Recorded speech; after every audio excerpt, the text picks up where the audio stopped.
ஒருமுறை பாரத பிரதமராக இருந்த ஜவஹர்லால் நேரு அவர்களும் காந்தியடிகளும் சேர்ந்து பேசிக்கொண்டே நடந்து கொண்டிருந்தார்கள்.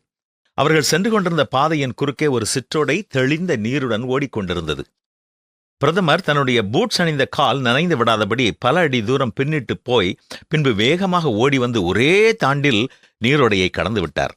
ஆனால் காந்தியடிகளோ தன்னுடைய எளிய காலணிகளுடன் நீரில் இறங்கி மெதுவாக நிதானமாக நடந்து அந்த நீரோடையை கடந்தார். அவர் பிரதமரை பார்த்து, ஜவஹர், இந்த நீரோடையை பார்த்து பயந்து நீ பின்னிட்டு போய் வேகமாய் ஓடி தாண்ட வேண்டியதன் அவசியம் என்ன என்று விளையாட்டுத்தனமாகச் சொன்னார். அதற்கு நேரு, மன்னிக்க வேண்டும் பாபுஜி, நீங்கள் விளையாட்டாக சொன்னாலும் அதிலும் ஒரு சத்தியம் இருக்கத்தான் செய்கிறது.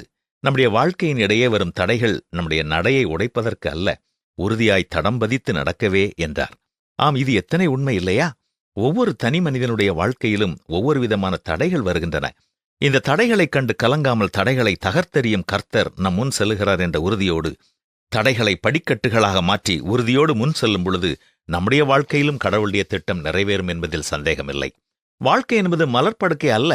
மேடுகள் உண்டு, பள்ளங்கள் உண்டு. ஒவ்வொன்றையும் நாம் கடந்து செல்லும் பொழுது ஒவ்வொரு விதமான பலனை பெற்று அடுத்து வரும் நாட்களுக்கு நாம் ஆயத்தமாகிறோம்.